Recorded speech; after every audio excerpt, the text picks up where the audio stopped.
तो my dear retailer friends, एक और वीडियो में आपका स्वागत है। पिछले वीडियो में मैंने बात की थी कि रिटेलर की स्ट्रेंथ क्या क्या होती है, रिटेलर्स को प्रिविलेजेस क्या क्या मिलते हैं और रिटेलर किस तरीके से थोड़ा सा डिफरेंटली स्मार्टली ऑपरेट करके परसेंटेज टर्म्स में एक एसएनआई से, एक इंस्टीट्यूशनल से, एक बड़े इन्वेस्टर से, पोर्टफोलियो मैनेजर से ज़्यादा रिटर्न कमा सकता है। तो वो बात की थी हमने कि क्यों कमा सकता है। अब हम बताएंगे कि स्टॉक पिकिंग उसको किस तरीके से करनी चाहिए, होमवर्क किस तरीके से करना चाहिए। हालांकि होमवर्क के बारे में तो हम रोज ही बात करते रहते हैं, लेकिन आज होमवर्क को के लिए हम दो स्टॉक को पिक करेंगे कि L&T फाइनेंस एंड होल्डिंग और एक डिक्सन टेक को। ऐसे रेंडमली दो स्टॉक को ही पिक करेंगे जिससे कि हम समझ पाए कि किस तरीके से स्टॉक पिकिंग करनी है। और कल के मार्केट में देखिए, अभी तो मैं बिल्कुल ब्लाइंड हूँ, मेरे को कुछ नहीं मालूम कि डाउ कहाँ है, देखा भी नहीं, मतलब क्रूड कहाँ है, इसराइल का वार कहाँ चल रहा है, मेरे को कुछ नहीं मालूम। लेकिन अब इन चीज़ों को सबको देखने के बाद जब मार्केट का मूड सुबह पता लगेगा, तो मार्केट के मूड के साथ इन शेयरों में प्राइस एक्शन जो होगा उसको किस तरीके से प्ले किया जा सकता है, इसकी बात करेंगे। उससे पहले बहुत ज़रूरी है कि आप वीडियो को लाइक और शेयर कर दिया करिए। आप नहीं करते हैं, भूल जाते हैं, तो भूला मत कीजिए और लाइक का बटन अभी दबा दीजिए। हम आगे बढ़ते हैं, देखते हैं कि इन दोनों शेयरों में किस तरीके के डेटा बने 2-3 दिनों से और आगे क्या बनने की संभावना है, हमें कैसे प्ले करना चाहिए। तो बढ़ते हैं आगे।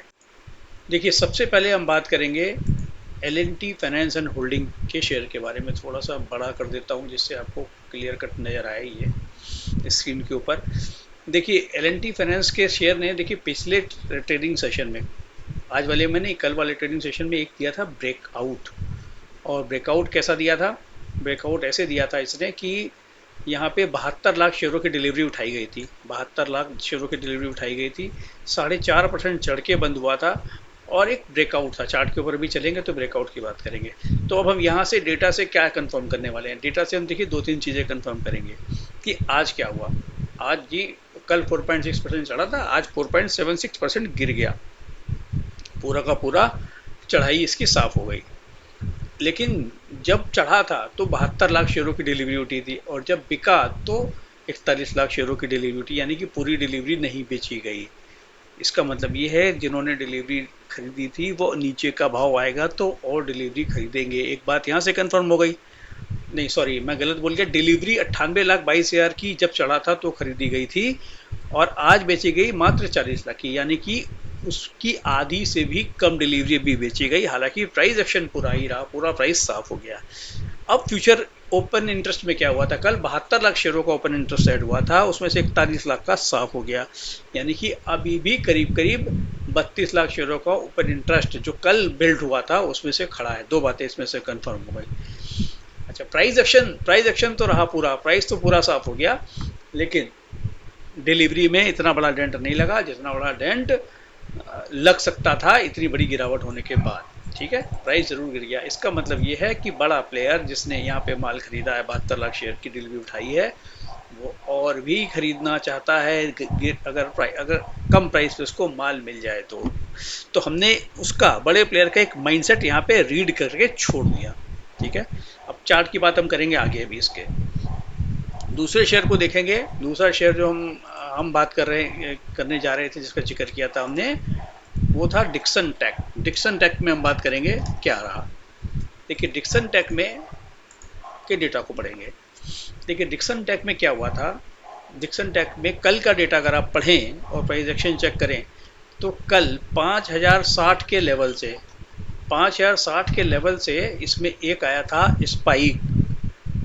और 5060 के लेवल से जो स्पाइक आया था वो कहाँ तक गया था, ये देखिए आप,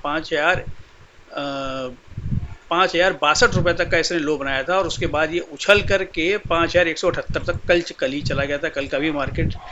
कल मार्केट ठीक था, उसमें चला गया था नीचे से, लेकिन उसमें उसमें डिलीवरी उठाई गई थी कितनी? 54,000 की, 2,04,000 शेयरों की डिलीवरी उठाई गई थी। तो इसका मतलब ये है कि नीचे के लेवल पे शेयर में बाइंग आ रही है। अच्छा, कल 54,000 शेयरों का ओपन इंटरेस्ट भी ऐड हुआ था। अच्छा, ठीक है, लेकिन कल हालांकि प्राइस वैसे तो गिरा हुआ दिख रहा है, लेकिन नीचे से काफ़ी ऊपर गया था, इसलिए इस गिरे हुए को गिरे हुए जैसा नहीं समझना है, 0.38 को बढ़े हुए से ही समझना है, क्योंकि नीचे से ऊपर गया था 5060 से नीचे से गिरने के बाद में ये गया था 5128 तक। अच्छा, उसके बाद आज क्या हुआ इसमें? आज हुआ ये कि आज भी इसने 5028 का लो बनाया, उसके बाद 5105 पे जाकर के बंद हुआ, मतलब नीचे से फिर उछला ये। हालांकि प्राइस गिरा, लेकिन ओपन इंटरेस्ट कितना सा डाइल्यूट हुआ? सिर्फ सिर्फ 18,000 शेयरों का डाइल्यूट हुआ, जबकि 54,000 का कल बना था। डिलीवरी कितनी बेची गई? मात्र 44,000 शेयरों की, जबकि 2,04,000 शेयरों की डिलीवरी कल उठाई गई थी। तो इसका मतलब ये है कि जब भी ये गिरेगा तो इसमें उछाल आएगा। ये बातें कंफर्म हो गई? कोई डाउट? कोई डाउट नहीं। तो अब हम आगे बढ़ेंगे, अब हम देखेंगे इनके चार्टों को, कि इनके चार्ट कैसे बात कर रहे हैं। देखिए स्क्रीन पे कौन सा चार्ट लगा हुआ है आपके पास? एल&टी फाइनेंशियल होल्डिंग का चार्ट लगा हुआ है। कल ब्रेकआउट वाली कैंडल ये थी जिसने ब्रेकआउट दिया था, और ये यहाँ तक गया था, 138 रुपये तक गया था। उसके बाद आज मार्केट खराब था तो ठंडा हो गया। अब देखिए ये कहाँ जाकर के बंद हुआ है? 131 रुपये 20 पैसे पे बंद हुआ है, जो कि 5 दिनों का एक्सपोनेंशियल मूविंग एवरेज है। अब देखो ये, अगर ये 131 रुपये 20 पैसे से ऊपर चलना शुरू होता है तब तो इसमें आ जाएगी बाइंग, और ये दोबारा दौड़ जाएगा। किसी वजह से अगर नीचे चलना शुरू होता है तो फिर आप 129 रुपये 35 पैसे को ध्यान में रखिए। 129 रुपये 25 पैसे के बाद 129 रुपये 50 पैसे के आसपास जब भी आता है, आप इसमें छोटी क्वांटिटी में बाइक कीजिए। 100% यहाँ से स्पाइक ये देगा, क्योंकि इसके अंदर जो भी गिरावट आई है इसमें वॉल्यूम का सपोर्ट नहीं है।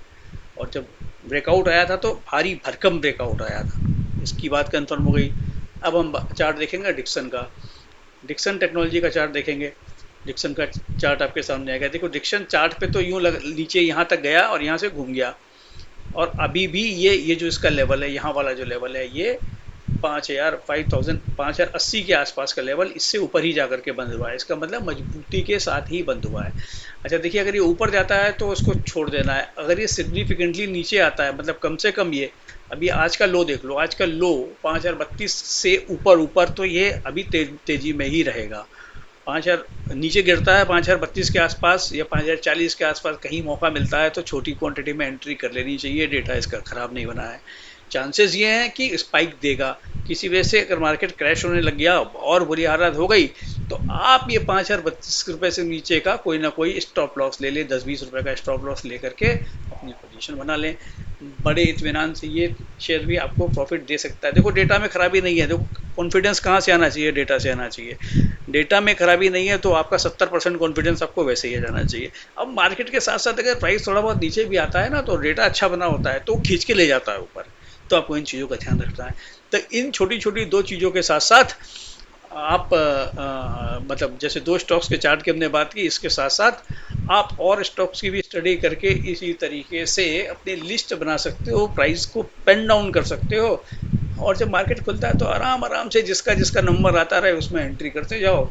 आप एंड ऑफ द डे एक ठीक ठाक मुनाफा काट करके निकल जाओगे, और आप HNIs के और बड़े इन्वेस्टर्स के और इंस्टीट्यूशनल इन्वेस्टर्स के धुरंधरों के पोर्टफोलियो को परसेंटेज टर्म्स में कम से कम बीट कर ही जाओगे। बस इतनी सी बात थी इस वीडियो में। धन्यवाद आपका वीडियो देखने के लिए। लाइक शेयर करते रहिए और वीडियो एंजॉय करते रहिए। Thank you.